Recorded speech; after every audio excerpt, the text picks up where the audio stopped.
How many PLS Pulse chain you need to 1 million?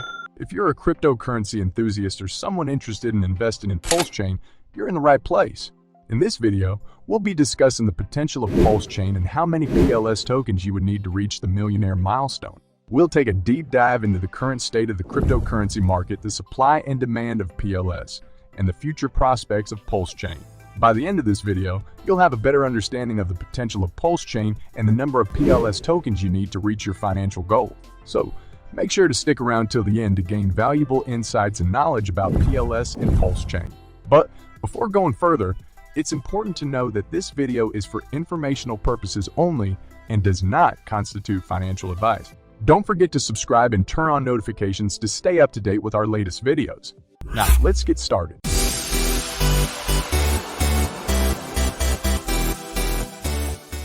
Cryptocurrencies have been the talk of the town in the past decade, and Ethereum has undoubtedly been one of the most successful ones.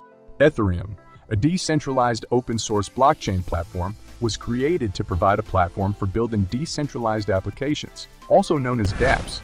It has a current market cap of over $223 billion, and its current supply is around 120 million Ethereum.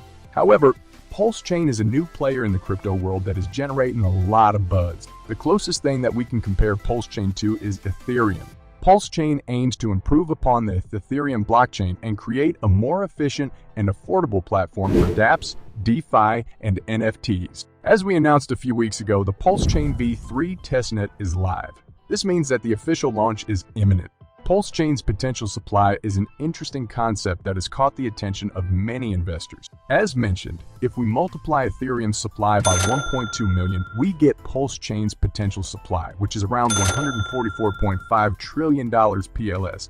However, it's worth noting that this includes the OA or origin address tokens, which are not in true circulation. If we consider only the 10% of the total supply that is in true circulation, then the potential supply is around 14.45 trillion PLS. In our opinion, this true circulating supply is what investors and traders will be able to buy and sell, and it's what will determine the price of PLS based on the current market cap of Ethereum and the potential supply of PulseChain.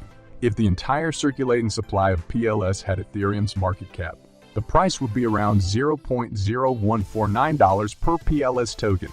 This means that investors who participated in the PulseChain sacrifice phase and received sacrifice points could get around $150 for every sacrifice point they obtained, assuming the price of PLS remains at Ethereum's market cap. It's also worth noting that PLS's price potential does not stop here. If the price of PLS reaches $0.05, investors would only need 20 million PLS tokens to reach $1 million. If the price of PLS reaches $0.10, investors who sacrifice $1,000 during the sacrifice phase would become millionaires with just 10 million PLS tokens. And if PLS reaches $1, investors who sacrifice $100 during the sacrifice phase would become millionaires with just 1 million PLS tokens. If you want to know the most important factor that will affect the price of PulseChain, make sure to like this video and share it if you haven't already. Now, it's important to note that the crypto economy operates differently than the stock economy. In the stock market, the fully diluted valuation is a crucial metric that investors use to evaluate the potential of a company. But in the crypto market, the fully diluted valuation is not as important because the liquidity pools play a significant role in determining the price of a token. Liquidity pools are essential components of decentralized exchanges or DEX, such as PulseX. In these pools, users can lock their tokens into a smart contract and earn fees for providing liquidity to the exchange. These fees come from traders who use the exchange to buy or sell tokens, and they are distributed to the liquidity providers proportionally to their contribution to the pool. The more tokens locked in the liquidity pool, the more liquid the market becomes, and the more stable the price of the token. In the case of PulseChain, the liquidity pool in PulseX will play a critical role in determining the price of PLS. If there is a high demand for PLS, traders will buy PLS from the liquidity pool, and this will lead to an increase in the price of PLS.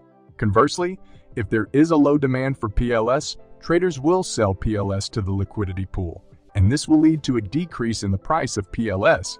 The liquidity pool will also affect the volatility of the price of PLS. A liquidity pool with a small amount of tokens will be more volatile, and a small trade can cause significant price fluctuations. On the other hand, a liquidity pool with a large number of tokens will be more stable, and it will require more significant trades to cause significant price movements. So, the market demand and liquidity pool are crucial factors in determining the price of PLS in the crypto market. While the fully diluted valuation may not be as relevant, the liquidity pool will play a significant role in stabilizing the price and reducing volatility. As a result, investors should pay close attention to the liquidity pool and market demand when evaluating the potential of PLS. Now, let's talk a little bit about the PulseX potential. But before that, it is important to note that predicting the potential for a 1000x return on investment for any token or cryptocurrency is difficult, and no guarantees can be made. The success of a project depends on various factors such as the technology, team, adoption, and market conditions. That being said, the fact that $1 billion worth of PulseX was obtained during the sacrifice is a positive sign for the project, as it indicates strong community interest and support.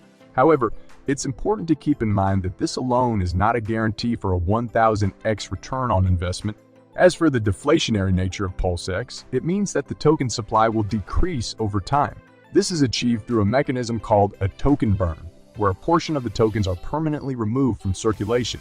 In the case of PulseX, the token burn will occur through transaction fees on the PulseChain network, with a portion of the fees being used to buy and burn PulseX tokens. The absence of additional minting of PulseX means that the token supply will remain fixed, and the deflationary mechanism will further decrease the supply. This has the potential to increase the value of the remaining tokens in circulation, as they become scarcer and more in demand. And adding liquidity to PulseX means that base holders can earn fees for providing liquidity to the network. These fees are earned by providing liquidity to trading pairs on PulseX, which helps to bootstrap the network by ensuring that there is enough liquidity for users to trade. As more users trade on PulseX, the demand for liquidity increases, which in turn increases the amount of fees earned by liquidity providers. The current fee rate on PulseX is 0.22%, which means that for every trade that occurs on the platform, 0.22% of the transaction value is collected as a fee. This fee is then distributed to liquidity providers based on their share of the liquidity pool for the trading pair involved in the trade. This provides an incentive for base holders to add liquidity to PulseX and earn fees for doing so, which can be a significant source of income over time. In terms of fee distribution, PulseX operates on a system where 76% of all trading fees go to liquidity providers, 21% are used to buy and burn PLX to reduce the overall supply of the token over time, and 0.1% goes to an address with no expectations. This system is designed to incentivize liquidity providers to provide liquidity to the network while also helping to reduce the overall supply of the token, which can have a positive impact on its value over time. In our opinion, the 0.1% fee that goes to an address with no expectations is a way to ensure that there is a reserve fund available to cover any unexpected expenses that may arise in the future. That's all for today's video.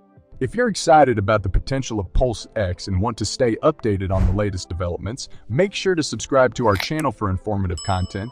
We'll continue to bring you the latest updates on the launch and the projects being developed on PulseChain. Join us on this journey and stay up to date on all things PulseChain.